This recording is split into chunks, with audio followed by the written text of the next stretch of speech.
Intermediate Java Lesson 3. I'm Aki, and today we'll be going over array lists.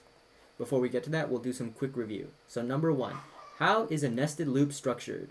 And number 2, what's important to remember about nested loops? You can pause and think about it. Okay, so a nested loop is structured as an outer loop with an inner loop inside. And nested loops, you should remember to use different counters for each loop to iterate through the loops. Otherwise, you're just going to have the same loop twice. And you should always indent everything, including the inner loop, so that you can tell what's the inner loop and what's the outer loop. That way, it's better for readability, both when you're reading your code and when someone else is reading your code. Okay, so now we're learning about array lists. And you might be wondering, isn't that just an array? And they're kind of similar, but they have some key differences. So an array list is also a data structure that stores things kind of like an array. But they have some key differences. And you might be wondering why we would use array list instead of an array. And that's because a lot of data structures have sort of similar structures, but specifically different specialties that make them better or worse in certain use cases. So the main thing about an array list is that you don't specify the size, unlike an array. An array, when you initialize it, you have to say, oh, I want an array that has 6 elements, and then you can't change it. You would have to move everything to a new array. But an array list starts out at a size of 0, and every time you add an element, it actually grows to that size. That means the array list is dynamic. So you don't actually have to figure out how many elements you're going to have and then make an array of that size. You can just make an array list.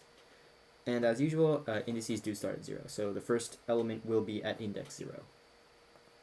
Okay, so now while we're coding array list, we're first going to have to import the array list library before declaring your main class. So it should be one of the first lines other than any other imports you're using.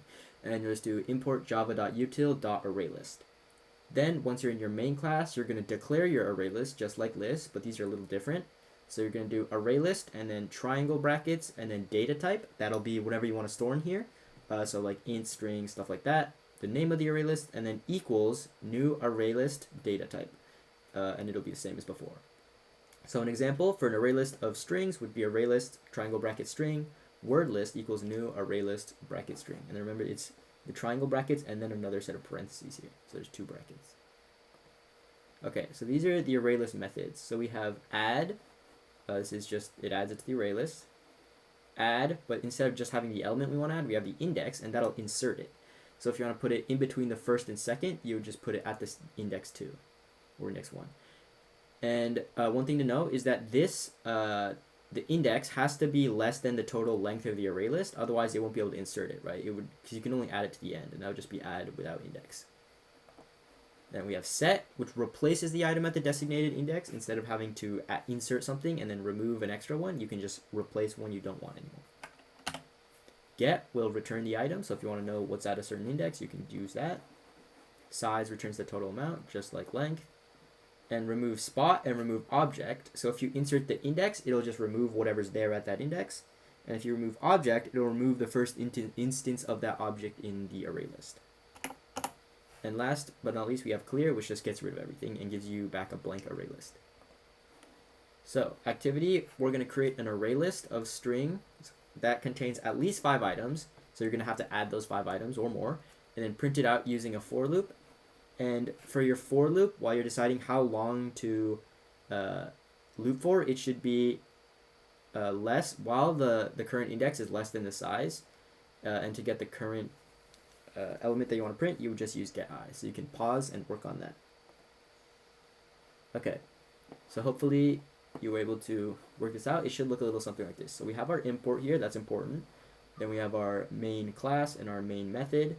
And then we declare our word list, and then we add Sebastian is super duper cool, just kidding. And then to print this all out, we would have a for loop int I equals 0. We start at 0, and then I less than word list dot size, so that once we get to the end of the array list, we'll just exit out of the loop. And then we just do print out word list dot get. Okay. So here I want you guys to think about what this is going to output. So we have our array list. We add 10. And then we add 20, but we add it at index 0. And then we add 30, and then we add 40 at index 2. So think about that in your head. Draw out the indexes maybe. Take a minute to do that. And then we'll go over the answers. Okay. So if we do this first, numbers add 10. We're going to have 10 here. then numbers at 20, but at 0, it's going to go before the 10. So now we have 2010. And then we have 30, that's just going to go at the end. And then 240 is going to go in between 10 and the end. So here, if we did numbers.set and then 40 and 5, here, since we only have 3 elements, there's no 4 or 5 or 6. So this will give you an index out of bounds error, or an exception, because we don't actually have an array list that's that long. So that'll be the same with trying to get something at an index that doesn't exist and trying to set something at or trying to insert something. So now you guys are going to make an infinite while loop that will use scanner to ask the user if they want to add an item or a set. Add an item or set an item. And then you can ask them to either press 1 or 2 depending on the options, and depending on what number they type, you'll ask them again what item they want to set or insert. And then once they add something or modify the array list, you'll print it out. So you can pause. Okay, now we'll go over the answer. So here we import scanner and array list. We need both of those. We declare our scanner and our array lists. And while true, that means it's an infinite loop. We're going to ask, do you want to add an item or set an item? And if they enter an integer up here, if it's option 2, we're entering position and entering an integer. So that's the index, and then this is the integer they want to set it as. And then if they put number 1, you're just going to enter an integer and set it. And then you print it out here. Okay, now at the end of our lesson, we're going to do a quick review. So how does ArrayList differ from array? What's the fastest way to remove all items from the array in the least amount of lines? And why is it important to learn how to use ArrayList even if we already know how to use an array?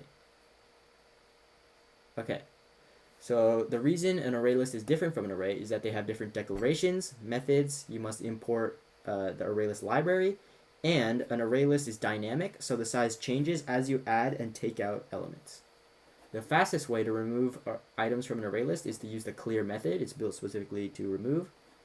And the reason we need to use ArrayList is because different data structures, because of the specific ways they work, even though they might seem like they serve the same purpose, they'll be more efficient or less efficient in certain use cases.